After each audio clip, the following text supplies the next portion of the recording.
Whatever failure marks your life that's in your past, it's still like a chain around you when you walk with the Lord. Don't let that define your future. That's the past, not the future. Your failure can become part of your testimony. That can become part of your platform to strengthen the lives of others. God is saying, I'm going to take your trouble, turn it into triumph. I'm going to take your disaster and make it a delight. I'm going to make this closed door of heaviness and turn it into a door of hope. If Achan would have just waited one more chapter, he would have gotten even more than he got out of greed. Jim Elliot, the missionary, said, God always gives his best to those who leave the choice with him. Isn't that great? God always gives his best to those who leave the choice with him. But he saw, he coveted, he took. Those are the stages. Now, I asked you at the beginning, did I not, to turn to or to mark James chapter 1? So turn there for a moment. I want you to look at two verses. James chapter 1 gives to us, we could call it the anatomy of temptation. It's like he's a scientist and he dissects temptation to show you the different stages, and it's like he has been reading Joshua chapter 7. James chapter 1, 14 and 15, I'm going to begin in verse 13. Let no one say when he is tempted, I am tempted by God, for God cannot be tempted by evil, nor does he himself tempt anyone. But each one is tempted when he is drawn away by his own desires and enticed. Then, when desire has conceived, it gives birth to sin. And sin, when it is full grown, brings forth death. Notice the stages. First stage, desire. Desire. James says, each one is tempted when he is drawn away by his own desires. We all have desires. There's nothing wrong with having a desire. They're normal. You couldn't function without desire. You have a thirst drive. You have a hunger drive. We have a sex drive. God put that in the human race. There's nothing wrong with desires. What's wrong is when you seek to satisfy those desires outside the will of God. That's the problem. So, for example, eating is normal, gluttony is sin. Sleep is normal, laziness is sin. Sex is normal, adultery is sin. Wanting an education is normal, cheating on the test, that's sin. You get the point. Begins with desire. The next step is deception. After desire comes deception. You'll notice in verse 14, James tells us, each one is tempted when he is drawn away by his own desires. See the word drawn away? It's a hunter's term. It means to lead an animal or lure an animal from a place of safety into a trap. I have a friend who is helping me solve a problem. I think I have some kind of critters at my house. He thinks they're squirrels. So he says, I got the solution. I'm going to trap these squirrels, and then I'm going to let them out somewhere far away. So he has these trapped, the door's open, and he put a little container with just a little bit of peanut butter in it. I love peanut butter. I'm tempted by it. I won't let my dog out because he'll get trapped. So that little door is open, and that little cup of peanut butter is sitting there to lure an animal from a place of safety into a trap. That's the idea of drawn away. Come here, little squirrel. Also look at the word in that verse, enticed. Do you see it? Each one is tempted when he is drawn away by his own desires and enticed. Now this word comes from the word that means to bait a hook, to take a hook and put bait on it. So you throw a hook into the water. You don't want to leave it like the hook because the fish is going to go forget you, but you put bait on the hook and he's going to think, there's breakfast, not knowing he is the breakfast. That's the point of baiting the hook. You're hiding that lure from them. You're bringing them out from a place of safety. You're baiting a hook. Achan had a desire for more. Okay, nothing wrong with having a desire, Achan. And then he sees something alluring. Clothes and cash. Babylonian garment, it's the style now. It fits just perfect. Why let it go to waste? Looks good on me. It's a lure. So desire, and after that, deception. There's a next step, decision. That's verse 15, James 1. Then, notice this, when desire has conceived, see that word conceived? It gives birth to sin. Now that's the terminology of having a baby, but it could be translated when it has spawned. When it has spawned. Have you noticed that all of these terms in these two verses are animal terms? And I think that's for a very important reason. I think what James is saying is when you live on the level of just getting your needs met, your desires met, you are living no higher than the level of an animal. That's what animals do. They live according to their senses. They just want their needs met any way possible. Any creature can do that. That's animal living. So when you have desire followed by deception, you're faced with a decision. Do you take it or do you leave it? There's a great book that I've had for years in my library. It's still published. It's called The Fight by John White. It's about the Christian life, but he gives one of the best illustrations of temptation I've ever heard. He said, temptation is sort of like a piano. If we were to have a grand piano out here like we have in the back, if you open the lid of a piano and you press the right pedal, the sustain pedal, you can sing a note into the piano, and you know what happens? You'll hear your voice come back to you. Your voice will excite a string or two or three in that key and reflect it back to you. Now, that's not how pianos are meant to work. A piano is meant to respond to the strike of a felt hammer once you activate the keys. You push the keys down, mechanism makes that little felt hammer strike the string. But if you didn't use that and you just push the pedal and sang into it, it excites the strings and they sing back. Now, if you want to stop that process, there's an easy way to fix it. Close the lid. Just close the lid. Says Dr. White in that book, he says that's how temptation works. Satan comes along and he calls to you. He sings to you. And that sounds very exciting. In fact, the piano, if it could speak, says White, would be turned on by the human voice. So you got to close the lid. Satan calls, gives you something that's alluring, and you go, ooh, I hear that voice. Close the lid. Walk away from the magazine rack. Get off the computer. Leave the shoe section of the store, whatever it might be. Close the lid. Because the desire that leads to deception, that brings you to a decision, something happens. There's a fourth step, and that's death.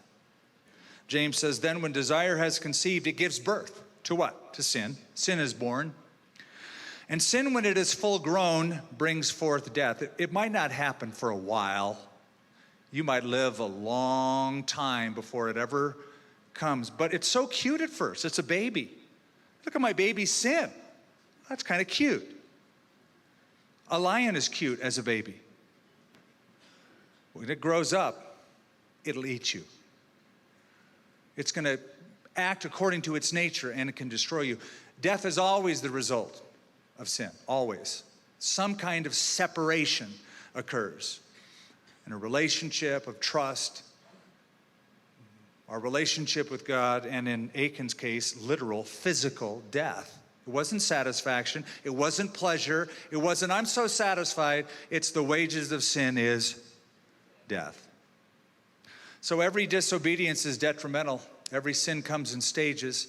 That frames two sides of it. Let's go to the third side. Every prayer is not pure. Every prayer is not pure. Now Joshua prays here. So go back to chapter 6. Go back to verse 6 of chapter 7, Verse 6. As soon as that defeat came, Joshua tore his clothes, fell to the earth on his face before the ark of the Lord until evening, he and the elders of Israel, and they put dust on their heads. I mean, they are brokenhearted over this. And Joshua said, here's his prayer, "Alas, Lord God, why have you brought this people over the Jordan at all, to deliver us into the hands of the Amorites to destroy us? Oh, that we had been content and dwelt on the other side of the Jordan. Oh Lord, what shall I say when Israel turns its back before its enemies? For the Canaanites and all the inhabitants of the land will hear it and surround us and cut off our name from the earth. Then what will you do for your great name?" I appreciate that Joshua prayed. In fact, what marks his success as a leader is that he regularly prays through the book, and I think his prayers were good and effective. I know it was said, Mary, Queen of Scots, said she feared the prayers of John Knox more than all the armies of her enemies. And so I tend to think that Joshua's prayers were pretty instrumental in bringing the children of Israel into this new land. But having said that, I want to say something else. I wish Joshua would have prayed earlier, not later. Before the defeat, not after. I wish he would have prayed before this battle like he prayed before the Battle of Jericho. They did pray. Chapter 5, they prayed before the Battle of Jericho. They didn't pray here. No record of that. They assumed this is a small town, it's podunk, it's easy, don't need to pray about this, I got this. What Joshua should have done is said, come here guys, let's get before God. God, thank you for that miraculous work at Jericho. This looks like a small town, but we don't want to presume anything. We still need you. That's what he should have done. No record of that. If he would have done that, he would have saved the lives of 36 men and the grief of 36 families. Because God would have said to him, you know what? Don't go into that city. Because there's sin in the camp. You got to deal with that. You got to deal with that. God will tell him that, but that's 36 dead men later.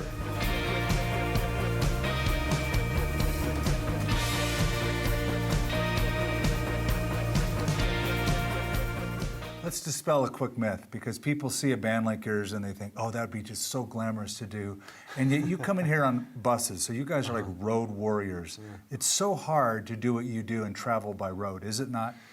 Yeah, I mean, you get into a rhythm. I mean, in a way, you asked us about our childhood a little bit and just the way that we were raised, and we grew up on the road. You're and so like I don't really, we were like gypsies. The Australian version of the Von Trapp family singers right here, guys. That's us.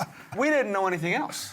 You know, and so that's funny because we'll have people come out on the road with us to write with us or do some work with us or whatever, and you give them 3 days and they are toast. Like they just can't do anymore. And it is hard, but I think we thrive off it a little bit. Like there's something about, honestly, when you are weak, that there is another strength that we believe in Jesus, that He sustains us, and I think that's a huge part of it.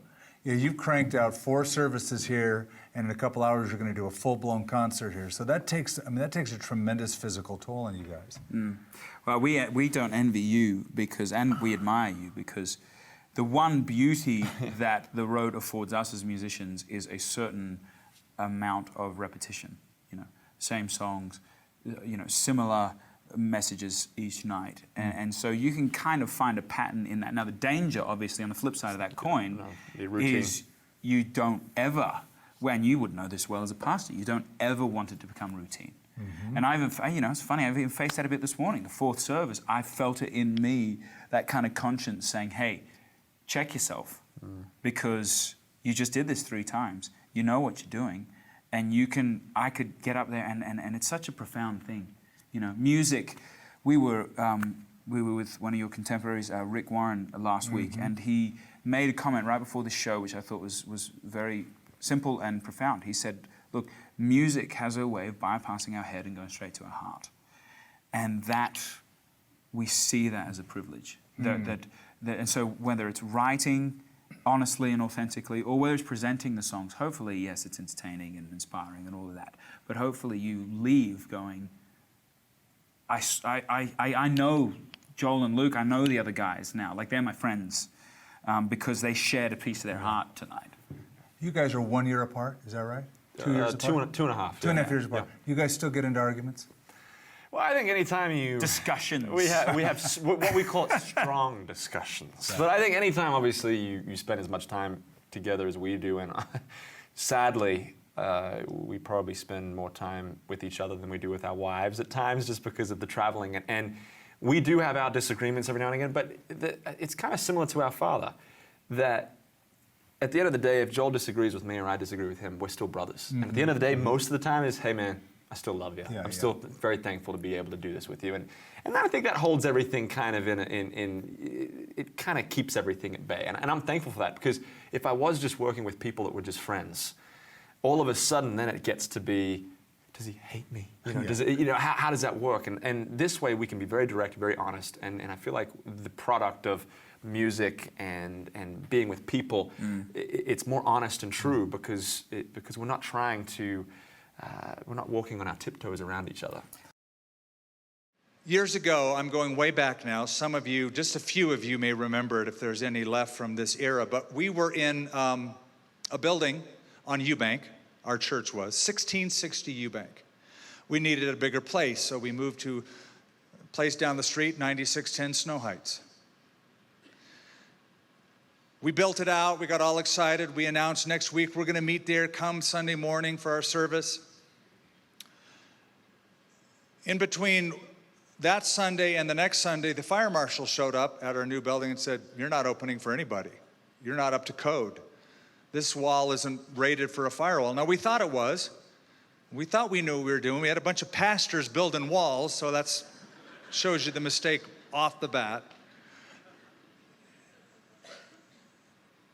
And I remember getting so angry with the Lord after that and pleading with the Lord because of that. But if I would have had that prayer meeting earlier and consulted builders along the way, I'd have saved myself a lot of grief. Like Joshua.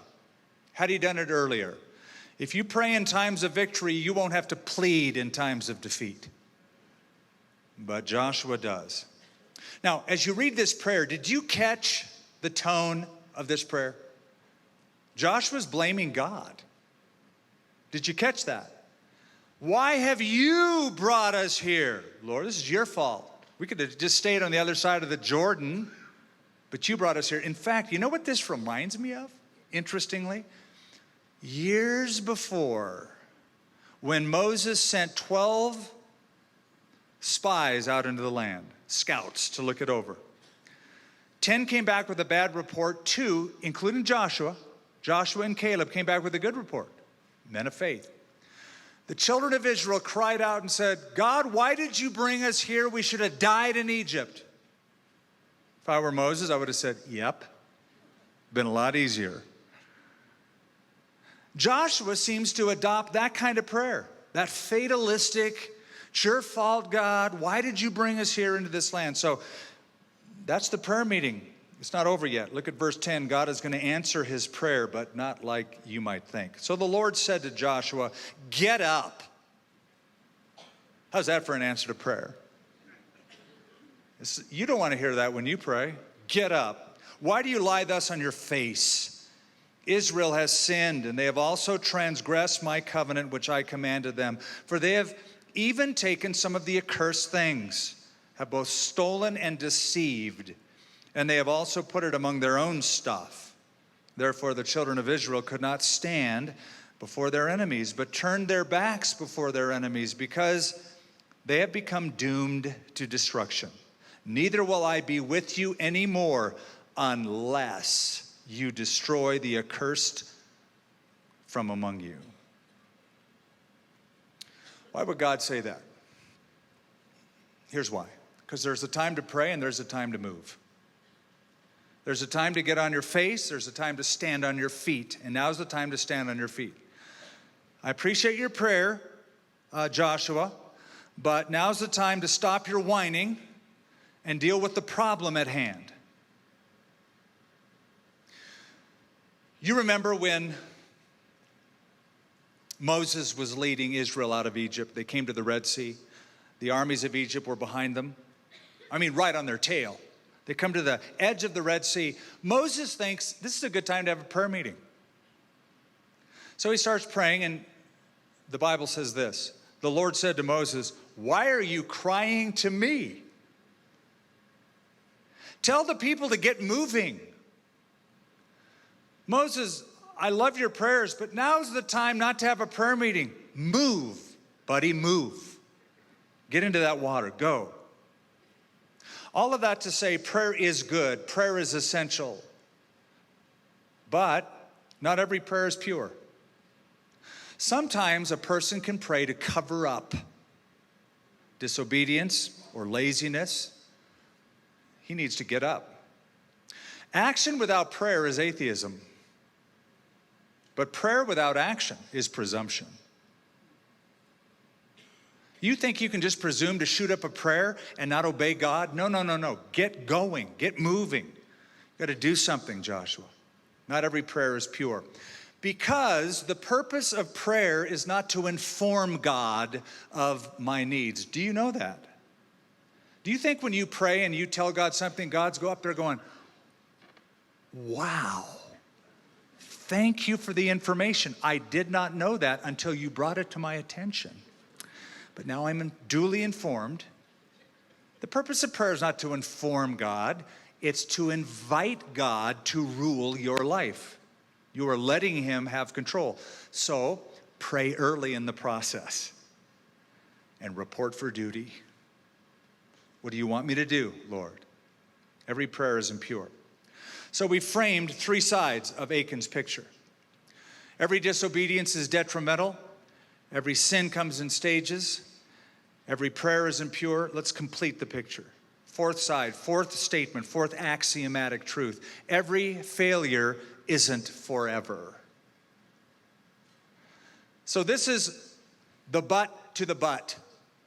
Chapter 1, verse 1, but the children of Israel. You're going, ooh, after 6 chapters of good stuff, that's not a good word. But now I want to give another turn in the road. But every failure isn't forever. So look at verse 26.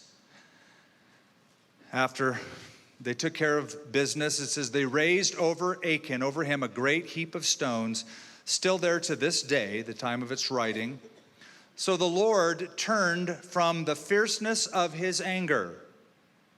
Therefore, the name of that place has been called the Valley of Achor to this day. Why is it called the Valley of Achor? What does Achor sound like? It sounds like Achan, doesn't it? Achan, Achor. It's the same word in Hebrew. One is for a person, one is for a place. Same word. They called the valley after the guy who sinned in the valley. It was a pun. It was a play on words. They named it that, the Valley of Trouble. So the story of Achan was a defeat. It was a sorrow. It was a judgment.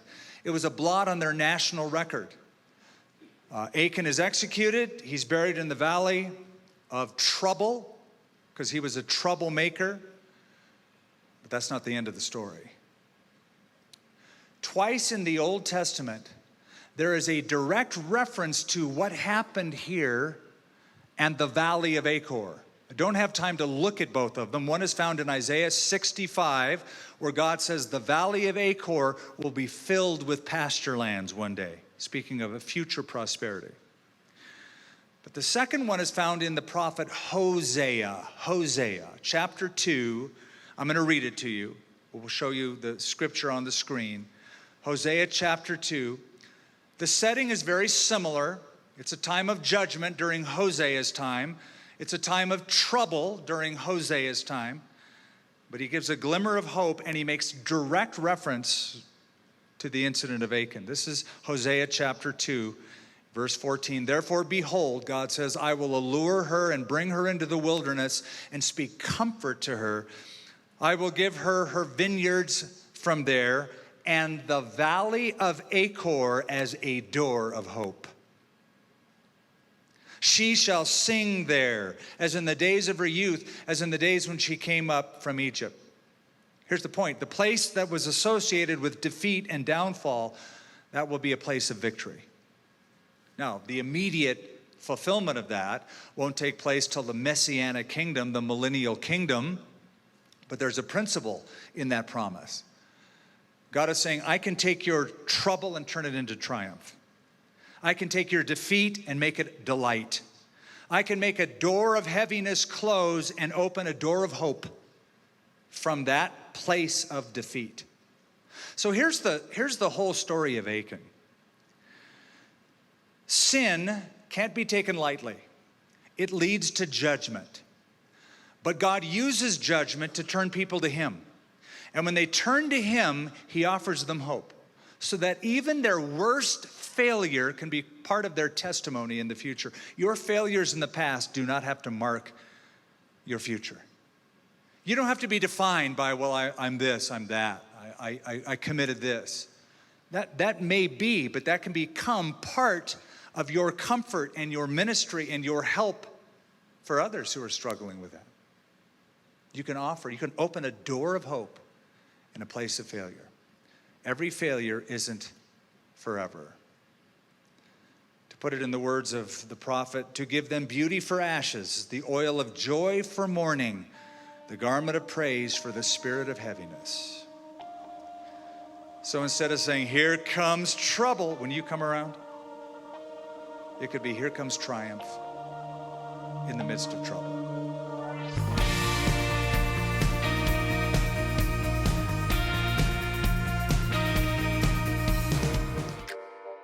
God's plan involves people, and you are one of those people. God's plan includes you. Just think of it. God had you in mind when he put his plan together for the whole world.